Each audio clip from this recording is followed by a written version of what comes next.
Welcome, everybody. Hi, Karen. Hello. Would you like to call the meeting to order? I'll call the meeting to order and looking for approval of the minutes. I'll recommend approval as submitted. Can I get a second? Second. Thank you. Who's that? Mike Ward. Mike. Oh, thanks, Mike. All right, all in favor? Aye. Say aye. Any opposed? Abstentions? I wasn't at the meeting, so I'm abstaining. Okay, so Karen Hirsch abstains. Same with Kate Kurtesh. Uh-oh. So a little a Board of Ed coaching item is that while it's sometimes polite to abstain if you're not at the meeting when there's the approval of the minutes, there is no requirement that you have been at the meeting in order to approve the minutes. You're still looking at the minutes and saying whether or not they're accurate. So. Yep. Okay, great. So we're all in favor. We had one abstention. Consent agenda. I'll recommend that we approve the consent agenda. Can I get a second for that? I'll second that. Second. Mike. Karen. Great. I saw Karen first. And all in favor? Say aye. Aye. Aye. Good. Any opposed? Or any abstentions? Nope. Okay. Okay, we're on to public comment. Hi, Stephanie. Oh, you're on mute. Do you have anything that you'd like to say? I just unmuted you, Stephanie. Thanks. Oop, I just muted myself.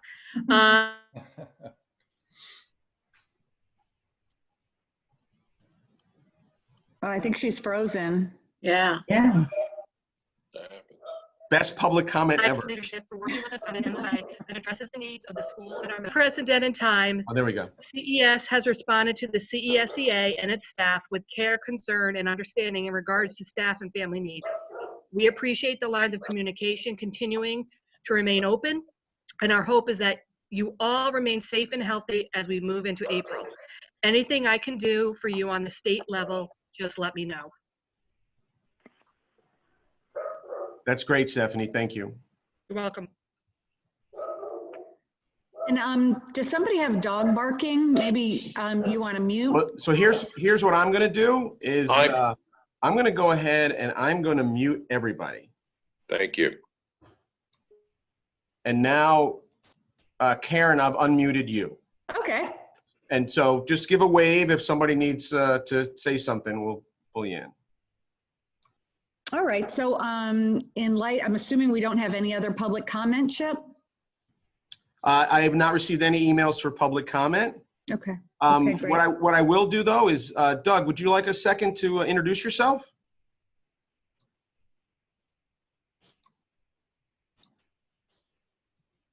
There. Don Jones. I'm the Connecticut Education Association UniServe rep. I work with Stephanie, the local president, and yeah, she invited me to listen in on this meeting. I wanted to see how you guys function and operate, and what a great opportunity. I can do it from my own couch here at home. Great. Thank you, Don. Thanks for your support. Okay, so should we move to new business and Certainly. talk about the sick leave policy?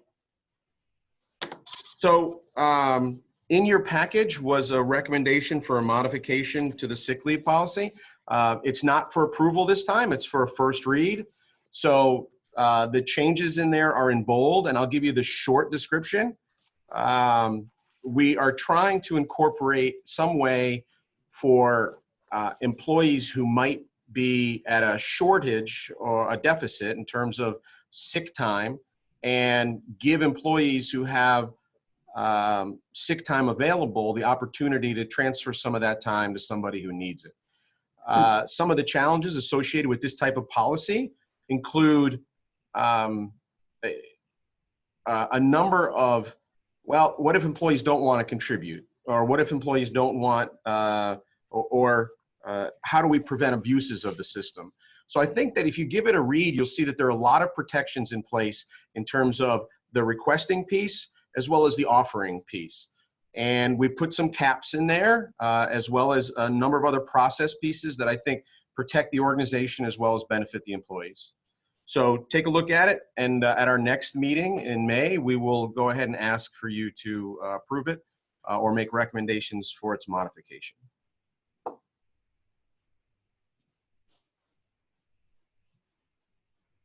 Okay, thank you.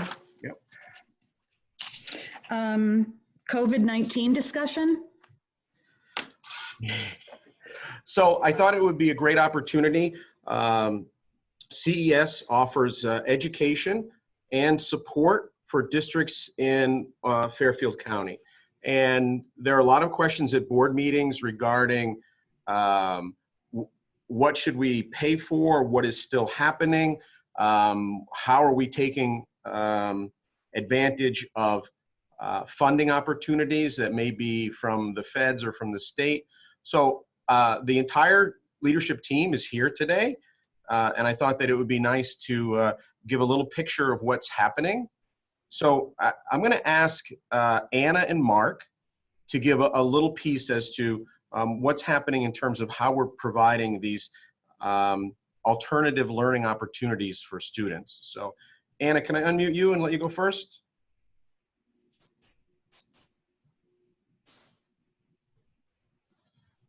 There we go. There you go.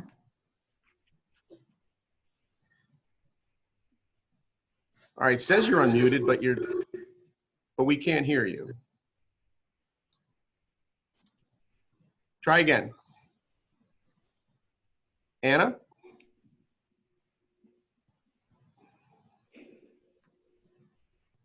It doesn't like you. I'm gonna try one more thing. Go ahead, Anna.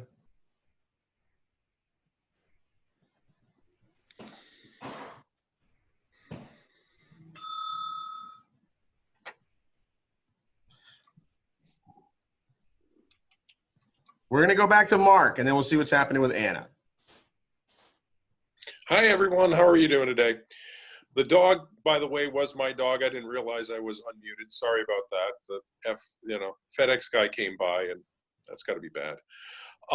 Things that we've been doing with our kids from the very beginning, the first week we were out, we started right away with some interdisciplinary projects that we had kids responding to.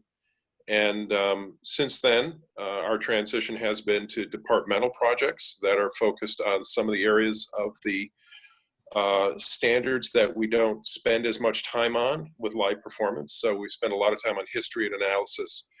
We've also done some live interactive classes at this point, and as we go forward through the spring, we anticipate more of those synchronous classes. And then finally, we began planning today to see if we can put together some virtual performances as well. So that's what we've been up to. Great. Any questions for Mark? Yeah, Karen? Mark, or I don't know if this is a question for Mark or for Chip, but how have you decided to grade for the last semester? So I'll actually take that. We started having that conversation earlier today. There was actually a superintendent conference this morning for all of your superintendents. We had a conference call this morning with trying to address that question for grading right there. I know that Westport is addressing this at tonight's meeting with a recommendation from Dr. Abbey. I would say that most of the other districts are not in a place to make a decision just yet.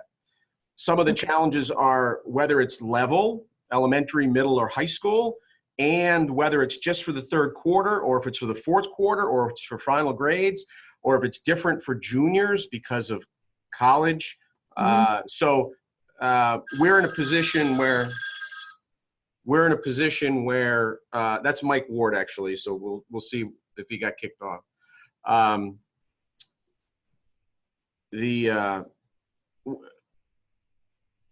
We're not ready yet to address the grading issue. Yeah. Okay. Anna, can we hear you yet? Oh, I'm sorry, Karen? Yes. No, I don't know Karen Hirsch? am I the still other muted? Karen. Okay, No, you're- sorry. Hi, I'm Karen Hirsch from Greenwich. Nobody's seen me before, and I apologize for looking this way.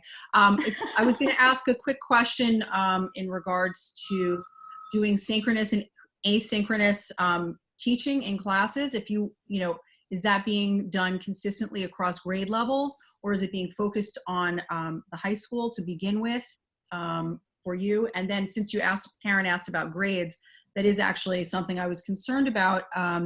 How that is going to work, if we're going to be doing it district by district, or we're going to have to you would like to use the word packed, statewide. Again, it is mostly specific to high schoolers as they are, treading through new waters next year in application. Mm-hmm. Chip, you want me to talk about the synchronous? Would you please? Sure. So what we're doing is we're sort of dipping our toes into the synchronous teaching right now. One of the challenges that we have is that we understand some of our families have limited technology capabilities, limited access to technology, and in a lot of cases, multiple children trying to use the same computer. So what we're doing at this point is we're mainly doing asynchronous teaching. We are beginning to do some of the synchronous lessons to see how that works. If that becomes something that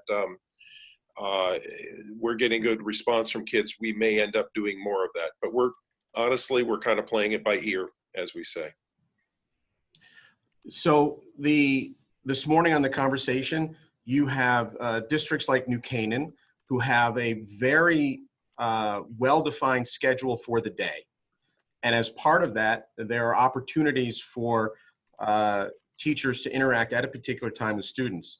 One of the superintendents, and it's not so much it's actually from a Durgay school, was very concerned about the fact that there are families in this person's district where there are 4 kids in the house with only 2 computers. And so the synchronous learning, or even the requirement for some asynchronous learning that was associated during a time frame in the day, became very complicated and difficult for them. So it's a challenge that's being handled differently by just about every district.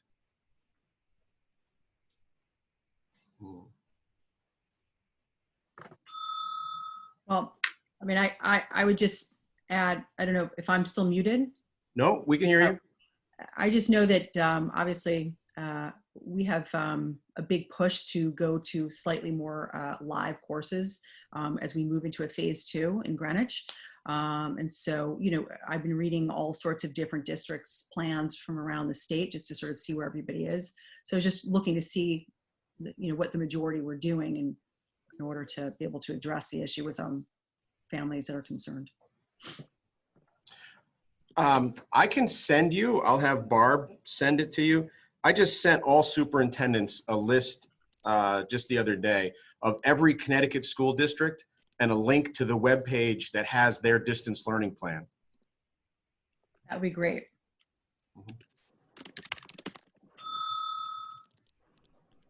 Thank you. You're welcome. Anna, can we try again? Are you there? We can try again, sure. Yay, we can hear you. Yay. I was just going to ask if I should type my notes in the chat function or something. So again, it's so nice to see everyone, and I'm so glad that you can hear me now. As far as a flexible learning plan for us, wonderful news is that all of our teachers, both classroom teachers, specialists, special ed providers, everyone now has a Google Classroom. And we've been able to connect with all except a very few of our families in that way. And the ones that we haven't been able to get in the Google Classroom, we have gotten by phone. So that personal outreach has made a big difference. Just a few highlights. Preschoolers did a spring read aloud with their teachers every morning this week. Grade 5 tried some morning meetings to start their days with kids. Those are, to your question about synchronous and asynchronous, those are the 2 live opportunities that we've tried. Other teachers are using tools like Flipgrid to say good morning to kids and get them to start their day together. We are working on having Zoom faculty meetings, so that has been fun. And we are also working on a staff video montage so that we can send that out to all of our families and at least see each other in a celebratory way. We've also given out more than 70 pieces of technology, making sure that our kids and our families have in their hands what they need to do the work that we're asking them to do. We've also mailed and delivered a variety of work packets. Thank you to our transportation department for that. And our nurse has been in close coordination with our families to work on any food needs or other health and wellness needs of our most vulnerable families. And we're very excited that tonight we're having our first live event via Zoom for parents and families. So we have a 6 p.m. and a 7 p.m. session, the technology coordinator and I, as our first time to reconnect with families as well. That's great. Thank you, Anna. Anna, did you say, do you need help as far as free and reduced lunch deliveries or pickups? So we've been very fortunate that we haven't had to do the pickups and deliveries. Every one of our towns that we service has locations that families can go to get the food. It's just been about getting the communication out to those families. Okay. And so Good. we have a core group of families that we support that used to pick up food at the school. And so our nurse knows each of those families personally. So she's reached out to them to coordinate them with their local town. Good, good. And I know the town of Bridgeport, at least, is now doing breakfast, lunch, and dinner service for families, Wow. so they can get Great. 3 meals a day. Speaking of transportation, our transportation staff is still working or on call. And if you have transportation needs or delivery needs, you should reach out to us and we'll do our best to help you get physical items to students or faculty members. Hello? Hello, Mike. Welcome back. I got cut off. You cut me off, so I waited 10 minutes to recall. I'm back on now. Thanks, Mike. I just wanted to add on the meals in Shelton, we have weekend meals going home on Fridays as well. Great. Thank you, Kate. And actually, Kate, thank you very much because there's the, you actually raised your hand, so you know how to use Zoom, huh? I've been on a few of these last few weeks. All right, all right. I'd like to give Mike McGrath an opportunity to share a little bit with regards to special ed. I think that as the landscape has changed, districts are having a much better understanding of the complications of meeting the needs of even regular ed students. And CES has been doing a phenomenal job of meeting the needs of our special ed population. So rest assured that the students who you are sending us are getting significant amount of really great attention at this time. So Mike, do you want to share a little? Sure, yeah. So much like what Anna and Mark were talking about, we've been doing a combination of synchronous and asynchronous programming for the kids, depending on their age, their ability level, and really trying to work with families to ensure that we're not putting too much stress and strain on their households. So we've been in Google Classroom for most of the therapeutic day program students, and teachers have done just amazing creative work. Some instances creating videos, and some instances creating other kinds of work opportunities and materials that go along with their IEP goals and objectives. We've been engaging our paraprofessional staff to do the same, making daily contact with students and assigning the paras to work closely with kids that we think that just need a little bit of extra support and extra guidance as they work through these lessons independently, so that we're not putting that extra strain and stress on parents. In addition, with our students that have more significant developmental needs, we've been making materials. So our teachers and our paraprofessionals, related services staff have been making materials and either emailing them to parents where they can, or coming into the building now, today is the second time they had a work day safely, 6 feet apart, only working in isolated areas, to create materials using CES's copiers and laminators and these kinds of things. And then our transportation department has been bringing these items directly to families so that they have them. Related services has been social work and speech pathology, occupational therapy, physical therapy have also been creating opportunities to try to stay as consistent as they can where it's reasonable and feasible with kids' IEPs. So in a very short period of time, the staff here just incredibly dedicated and did an amazing job putting together all kinds of learning opportunities for kids using social media, using Google Meets, Google Classroom, and just traditional paper and pencil tasks, as well as other kinds of learning opportunities for the kids, and making sure their families are feeling supported and safe as well.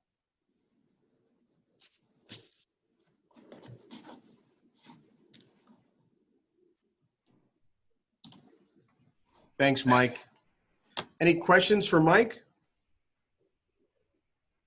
I have a question. Mike, can you talk more about your kind of one-on-one learners and what kind of guidance have we received from, our lawyers about, our obligation to give these kids what they need, but how difficult it is to do that right now? Yeah, that's a great question, Karen. So guidance came out late last week from the State Department, from the Commissioner's Office, and from the State Department Bureau of Special Education that talked about what do these educational opportunities look like, and to the best extent possible, trying to provide kids with services that maintain what they've had all year long, and where you can add to that and grow out what they've done, and you can get good data on what goals and objectives kids can make growth towards. The attorneys had a workshop on Monday with most of the directors of special ed. So the big firms that represent school districts were all present. Bertram Moses and Pullman Comley and Shipman Goodman were all part of that conversation as well. And they made some really good, really sensible recommendations in terms of, first of all, common sense. There's no template for any of this, so do the best that you can do and keep really good records. I mean, I think that would be the two best pieces of advice that have been coming from everybody. Document everything that you're doing, and just be sure that you're making every and all reasonable efforts to reach families on a regular basis, and try to implement plans as best that you can. As far as the one-to-one learners go, what I can't speak to too much detail about what every district is doing, because they're all doing something that's a little bit different from the other. What we're doing is, this is where we're really utilizing our, we call them EIs and IAs, but we're really utilizing our paraprofessional staff to do a lot of that one-to-one. So where we know that there's kids that either have that in their IEP, or typically in the course of a day might need a little bit more hands-on guidance, we'll have the EI or the IA work with that student offline, either via phone call or in Google Meet, or in one of those kinds of formats. A lot of the teachers are doing that on their own too. I mean, Stephanie, who's on the line now with us, she has a student who she's got a really close connection with. So she spent a lot of time the last couple of days talking with the mother, talking with the student, trying to gauge his mood and his affect, and really thinking individually about how to plan on what the next set of activities are, so that they don't put too much burden on the family.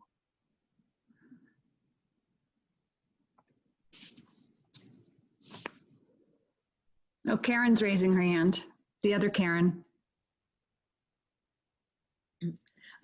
I was curious, I know you were talking sort of, we obviously were treading in new waters here, but there's been a lot of discussion about the continuation of PPT meetings, and the interpretation as to what the state is saying as to whether PPTs need to continue, or if parents just need to approve and they'll keep the current IEPs as they are until they are able to resume. I know some districts are continuing to have PPTs while others may not. So I was just curious to see what guidance there might have been on that, or a discussion on PPT. Yeah, there was that was addressed in the guidance, and essentially to boil it down to a summary, there is not an obligation to hold PPTs to change the current IEPs to reflect the distance learning plan. So what's going on in the world of distance learning right now in districts is perfectly fine without having an IEP change in order to make that happen. But where you have annual reviews that are going to come through just this normal period. So, on April 10th, we're still out of school, and April 10th is when the annual review must be held. And the district and the parent agree that it can be held safely in some reasonable way, they should hold those PPTs. As far as initial evaluations go, so kids who are newly referred to special ed who haven't been evaluated yet, because technically school is not in session, those initial evaluations are held in abeyance until we come back, and then the clock for those, the evaluation clock starts back up again. So there's kind of different categories for PPTs. One is that first category of we don't need to do one to reflect what we're doing currently for distance learning. And then two is how do you handle annual reviews and reevaluations? And those you can do. And then three are the initial evaluations, which you wouldn't need to do anything on those because we're in a period of suspended timeline. Thank you. I was really looking for mostly for annual reviews. As parents are often being told, we don't have to do that. You just have to, we'll just continue with your current IEP until a later date. And I know the guidance says that's an option, but it doesn't say that that's a requirement. It says with the parent's agreement that you can continue the IEP and then come back to the table at another point in time. I'm curious if the district wants to continue and the parent wants to have the meeting, if there was guidance. I didn't see anything that specifically said how you would handle it if it was one side was saying yes and the other side was saying no. It said mutually agreed upon. So I would think that where there's a dispute around that, probably the best thing to do would be for the director of special ed in that town to call up to Brian Klinkowitz at the Bureau of Special Ed and ask him for individual guidance. Thank you. Anything else for Mike? The special ed is a very complicated piece at this time, and Hey, Chip. Yes, Chris. Chris, just more a question for you. Do you think the superintendents are generally aware of the importance of documenting the interactions? This I'm touching off a statement that Mike made about the workshop they had with the lawyers. And that sort of rang a bell with me for an unrelated reason, that when in doubt, you write everything down, you make sure it's documented so that, God forbid, if somebody comes back at you later and said, well, you didn't do this, you didn't do that. So my question is, is that word being gotten out to the superintendents or the directors of special ed generally? So I'm confident that all the superintendents are aware. I'm highly confident that all the directors of special ed are aware. Okay, good. Yeah. Good, thanks.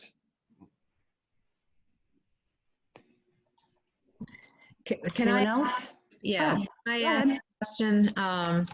Is any? Hi, Deb. Hi. Is any district using presence learning as a special ed platform? Never heard of it.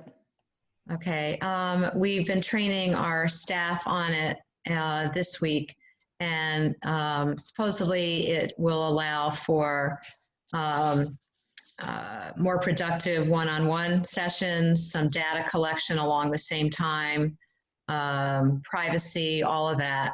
It's usually a platform for private service providers to use. But they've opened it up for public school users. There certainly is a fee to that, which may or may not be reimbursable. But we've been training the teachers on it this week, and we're hoping to launch it next week with a lot of the support services. So I just wondered if anybody was further down the road and had actual experience with it. But it seems to hold a lot of potential, although it is an expense. But in terms of personalizing, getting more one-on-one stuff going, being able to monitor better, and being able to collect data more easily, it seemed to hold a lot of promise. What district are you? Wilton. Wilton. Thank you. Mm-hmm.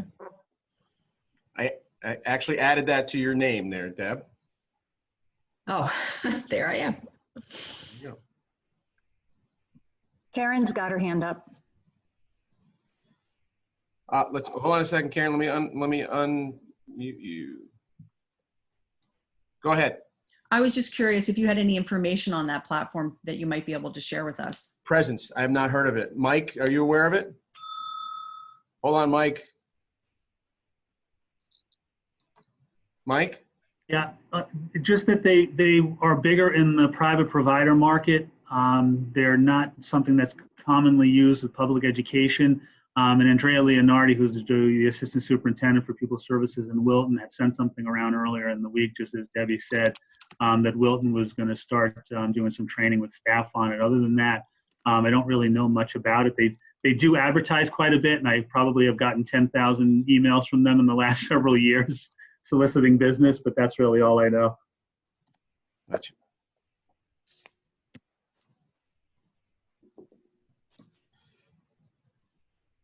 Okay, anything else? You know, so one of our challenging populations to do alternative learning experiences with, because most of this is done over Zoom or Google Meets or other electronic formats, are our youngest ones.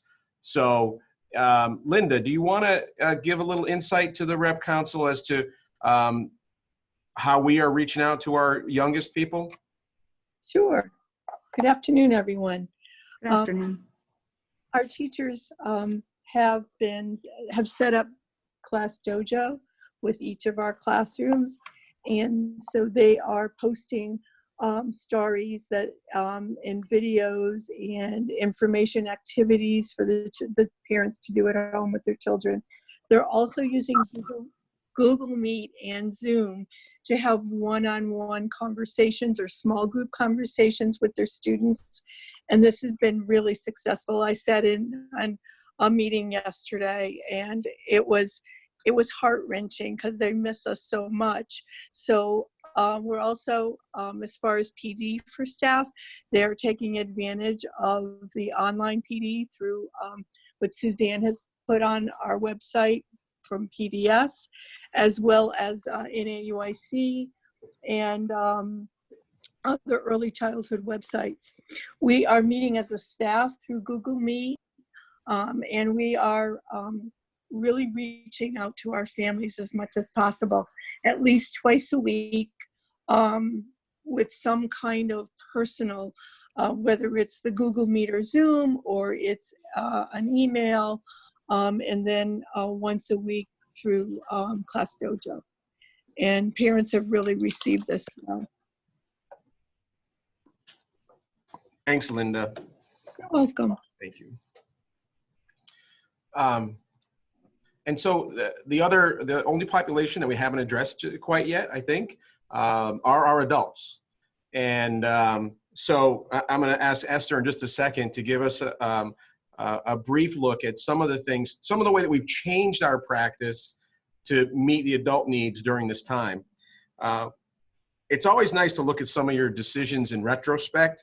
And I wish that I could tell you that we hired a specialist for technology in anticipation of having to need it.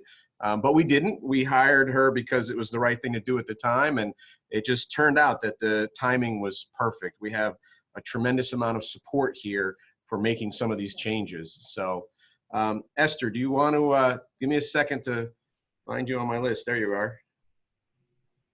Good afternoon, everybody. I'll give you a very brief synopsis of where we're at.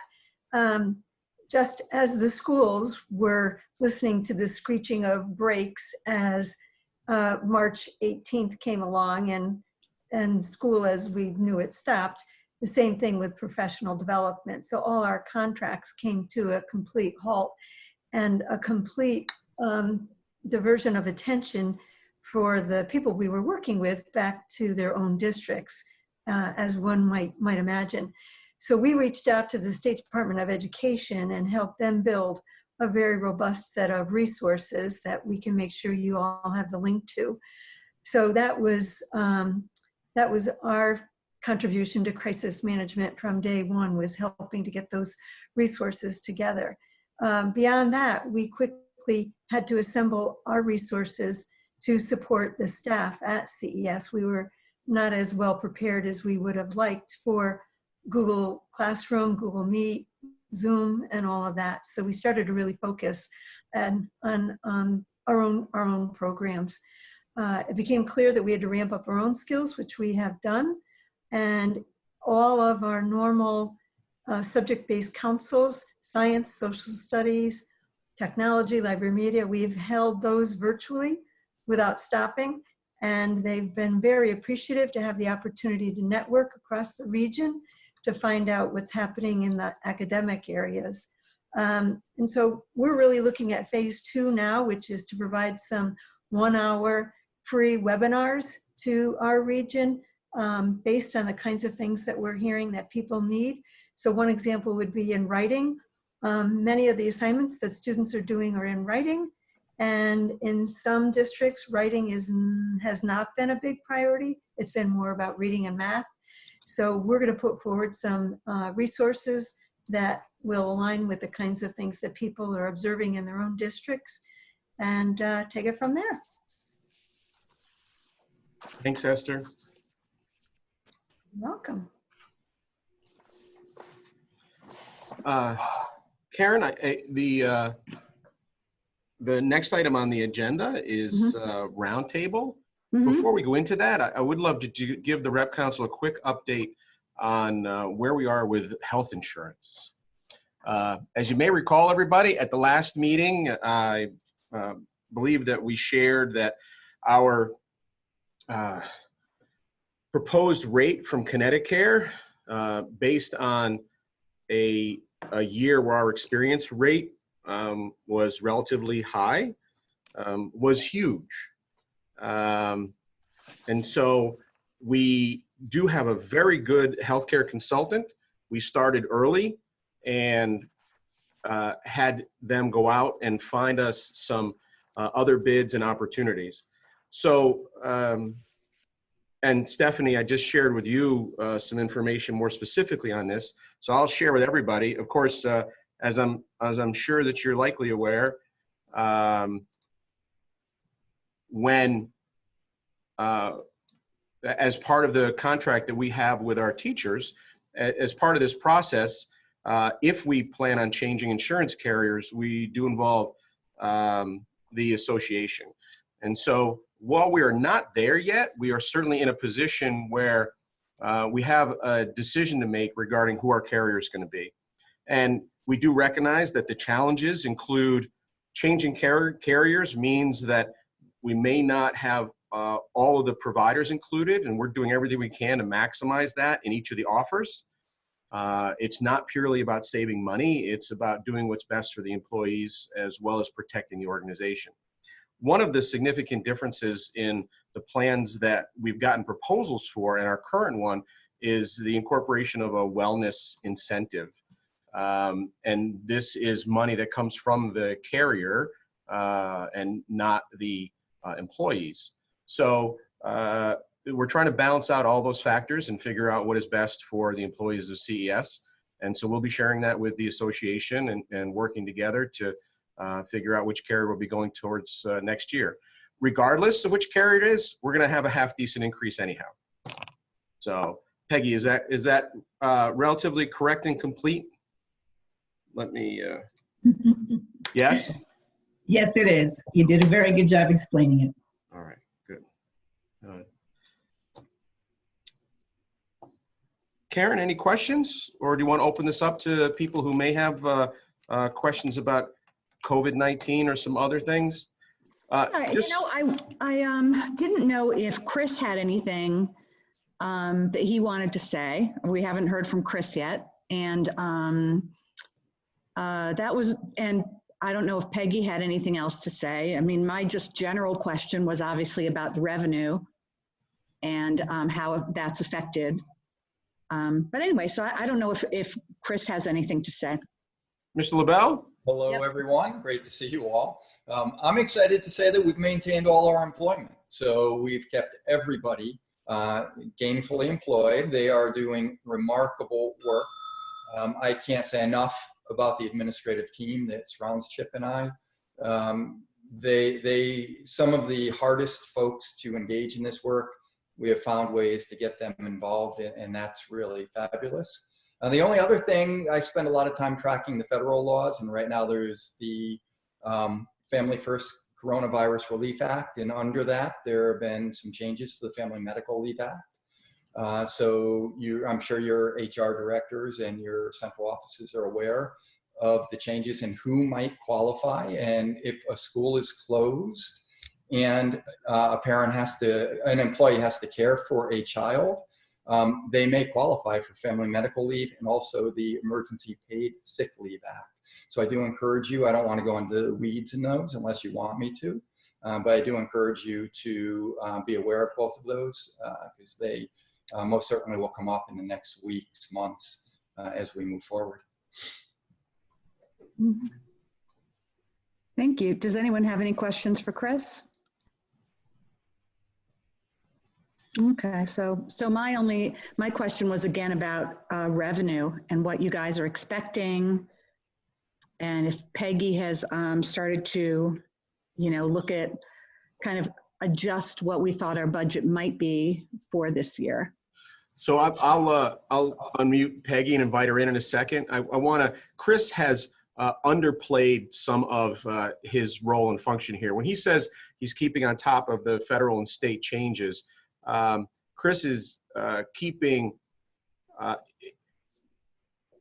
how each one of those directly relate to CES and the surrounding districts. And it's not one or two changes. You realize that in a situation where we currently have more than 10 executive orders from the governor, all of these trickle down and affect departments across the state, whether it's how we treat employees or how we deal with bus contracts or how we deal with special ed contracts or how we handle food or who's supposed to be in the building. And it's complicated. So my thanks to Chris for keeping us on task with regard to all of those changes that are coming down and how we need to interpret them for the organization. And I'm going to unmute Peggy and say that Peggy and I are right now reviewing a piece that is, CASBO is collecting information on what the financial impact has been. The current discussion in Connecticut regarding school financing, really the biggest issue so in COVID-19 time, it was a year ago, right? Which is like 5 minutes. But the conversation a day ago was about whether or not districts should pay bus contractors, and then whether or not they should pay special ed providers. The question right now really comes down to local communities where, as a Board of Ed, you have a budget, but your town is looking at you and saying, well, hold on a second. If you're not transporting kids, then you're not paying for gas. And if you don't have people in a building, you're not paying for water. And so you should be having these huge surpluses in your budget. So CASBO is actually collecting impact information on these finances, and it's due today at 5 o'clock, so that as a group, the superintendents can present this to the commissioner and the governor, so that hopefully we can get ahead of efforts by municipalities to drive school districts to give back huge amounts of money. Peggy? Sure. Some of the areas that we know we're going to be short in our revenue, I can share with you. Pre-K tuition, the parent piece of it, for mid-March through probably through the end of June, we will not be receiving. So that's about $180,000 between 6 to 6 and school readiness. We also won't be getting any revenue from the before school, after school program at 6 to 6. We don't know the net impact of that yet because some of that would be an additional cost that we're saving also. The other two biggest areas of revenue loss would be PDS and special ed for the workshops and the consulting work that we do. Esther has estimated about $100,000 in lost revenues, and we're still working on a special ed lost revenue number that we don't know what it is. Another piece is Norwalk Transit canceled their services probably a week and a half ago. for transporting the seniors and the disabled individuals around in the Norwalk area. They were going to cancel our contract immediately, but we negotiated that our drivers would stay on call with them, not working, but getting paid by us and our vehicles ready to go with 48 hours notice, and we'll be receiving probably 60% of our daily rate, which is enough to cover the cost of the drivers and their benefits. So they're still on the payroll, but on call for Norwalk Transit. I think those are the biggest revenue areas that we know we're losing. We're still waiting to hear from the state on the open choice transportation, how much of the grant that we're going to receive so that we can then pay the provider, and the same with the magnet school transportation. How much of that grant that will be paid so that we can then pay the provider for that. So that's where it stands as of now. We will have some savings. Are you expecting us to be out for the rest of the year? The survey asked us to calculate based on being out through the end of the year. I don't know what the expectation is, but that's the criteria, because we had to have something to determine it. Yeah. So those were the numbers that we did look at. So interesting about the end of the year, Karen, is in the last conversation with the commissioner, the State Department of Ed has picked April 10th as their target date for communicating to districts whether or not there'll be an extension of the April 20th school closure. Not necessarily whether it'll go to the end of the year, but superintendents are pushing for a decision on whether or not it goes to the end of the year so that districts can just do a better job of planning instead of planning weeks or a month at a time. It's a very complicated situation, as I'm sure you're aware if you heard the news today. April 14th is our area's target date for the peak of the illness. So we'll see what happens over the next week.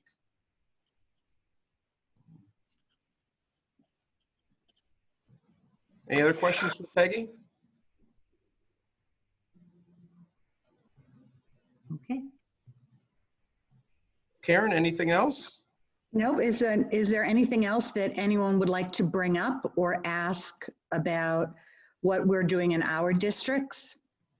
I have a curiosity question. Can you hear me okay? We can, Chris. Okay. And our districts have already made this decision, so I'm just curious what everyone's doing about spring break. I can actually bring up a summary for you. Hold on just a sec.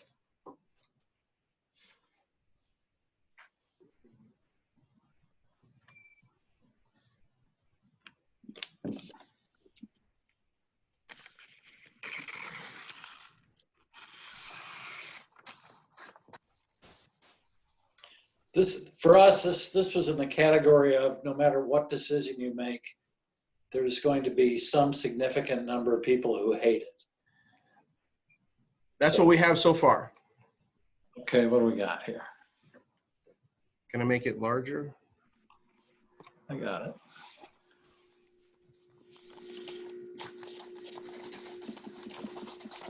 Yeah.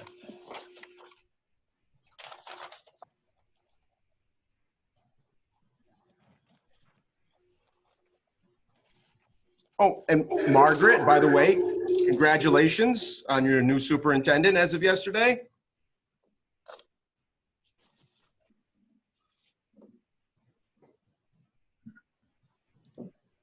Boy, it's all over the map, isn't it?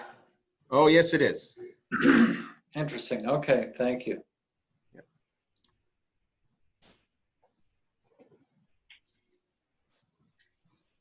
I think Karen had her hand up.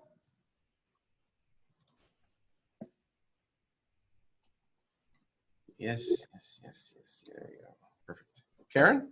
Well, first I was going to address Chris. We voted at our board meeting last week to reduce our spring break, but it was based on a one-question survey, basically, that went out to our families and to our educators through GEA, and we got an incredible response back, which guided our decision. So I don't know if that helps you at all. I don't know what other districts did for their discussion of April breaks.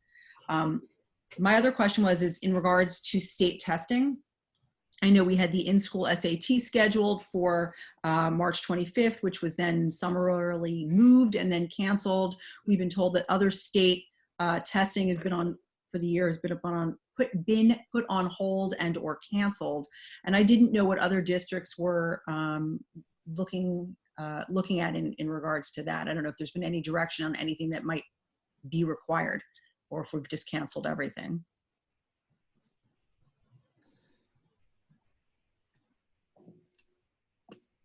We just use it for some, some of the students use them for placement and other things. So I was just curious. Chris, I'll go to you, but as far as I know right now, the flexibility that's been given to the state of Connecticut is to not require that testing. That's correct. It's all been waived, so there will be no testing this year.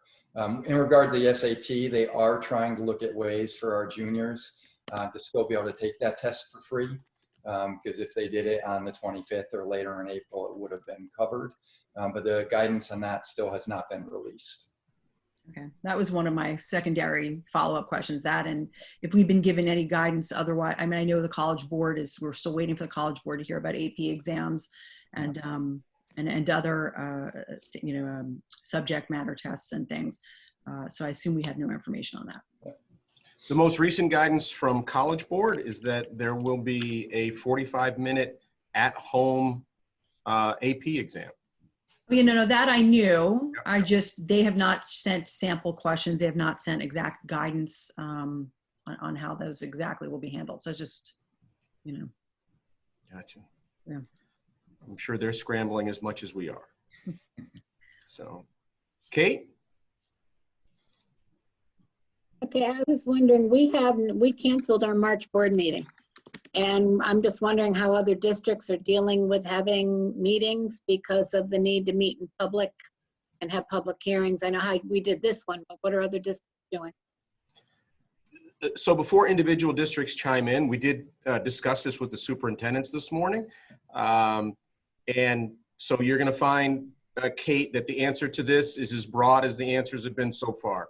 Some districts are having meetings as needed. Some are having their regular meetings.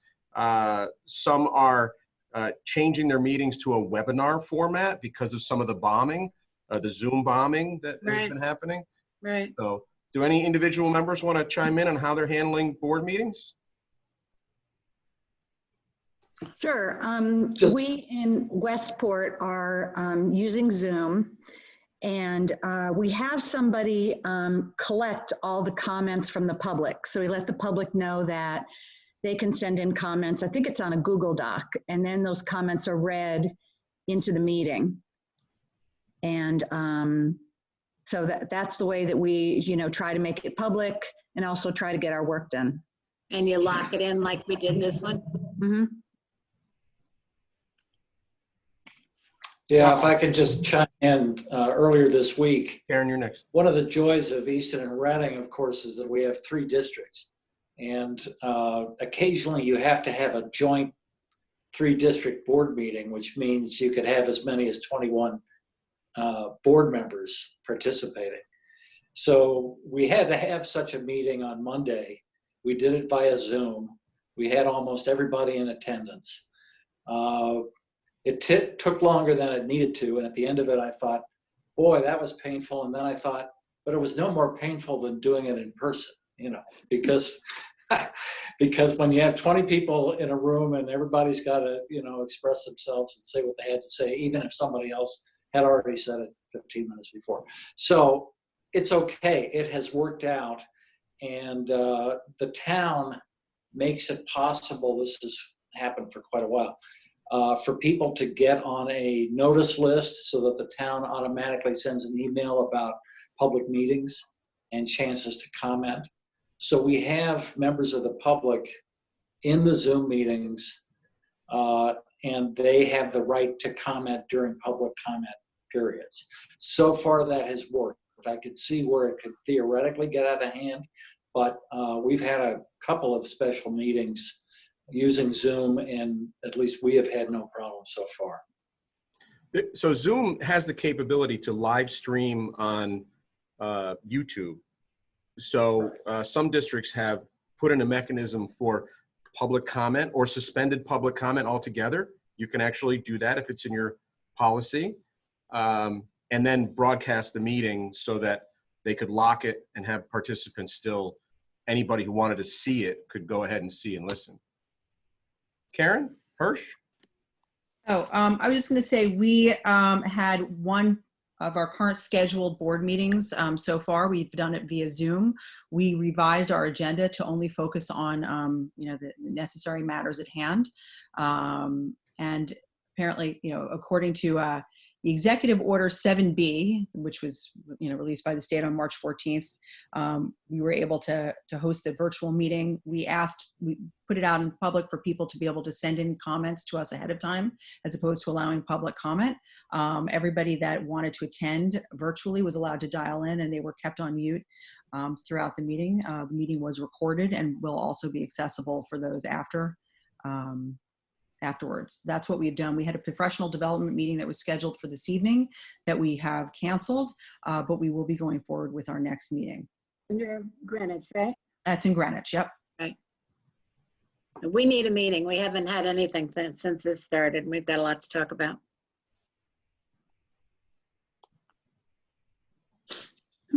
Anything else going on? Anything else that anyone else would like to talk about?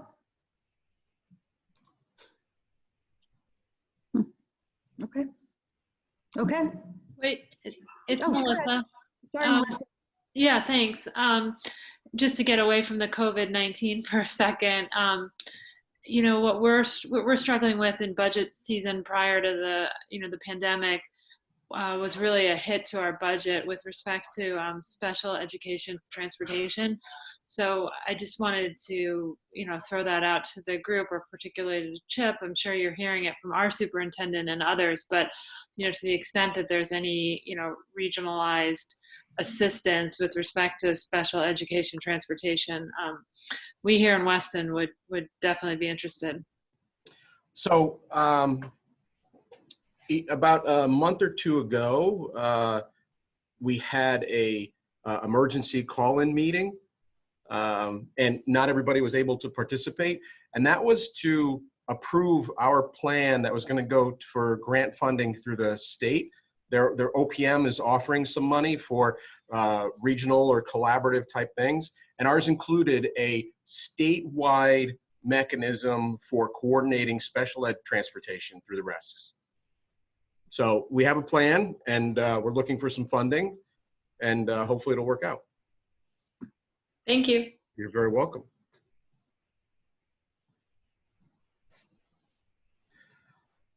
Well, if there's nothing else, then I'd be more than glad. I have not only used Zoom, but have worked with it to see how we can more effectively run meetings that help preserve FOI and at the same time protect districts and the people who participate. And I'll show you my last trick, Karen, unless you have anything else. So you can change your virtual background. Mm-hmm. And so I'll show you the background that I picked for meetings that aren't as exciting as this one.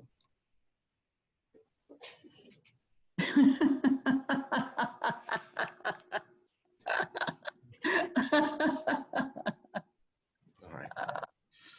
That's good. These are difficult times. I will say that I do wish that when things move slowly, it's still hard for us to help districts. And not because we don't have the capacity to do so, but because districts don't take the time to think of us as often as I would like as a solution option. When things move quickly, it happens even less. And so I just encourage you to encourage your superintendents to look to the RESC for solutions to a number of really complicated problems right now. I implore you as board members, while this really stinks and being out of school is not what anybody wants. Everybody who is in schools does it because they like to be with people.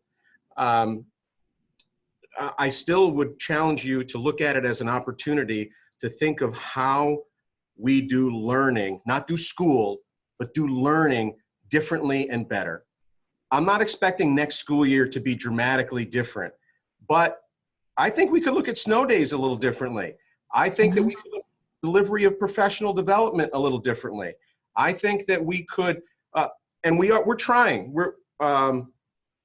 I had a proposal for you that when the finance committee or the building committee meets to talk, we're going to talk about technology upgrades that we've made here or that we would like to make here.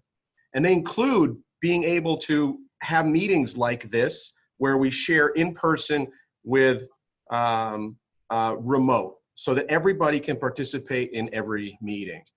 So as board members, I challenge you to look at things a little differently, give a little bit of flexibility in the districts, and look to how the rests might help you provide better education in a dramatically new environment when we get back to school. Yep, and the only thing I'd like to add is that it's wonderful to see so many people. And, you know, we've talked in the past about having, about the difficulty of people from Greenwich coming all the way up to Trumbull for meetings. And, you know, so this might be something that we can use for the future. Well, and absolutely. And what we're trying to do is put the technology in the conference room that would allow people who are physically here to not look on a 17-inch monitor at people, but to look on a 90-inch monitor and have people interact a little bit more authentically. Yep. So. Good. Good luck to everybody. Karen, if you're all set. Should we adjourn? Is there a motion to adjourn? All you gotta do is raise your hand. All right, Deb Lowe, motion to adjourn. Kate Kutash, is that a second? You got it. All those in favor? All right, go wash your hands. All right, stay well, everyone. Thank you. All right, we'll see you.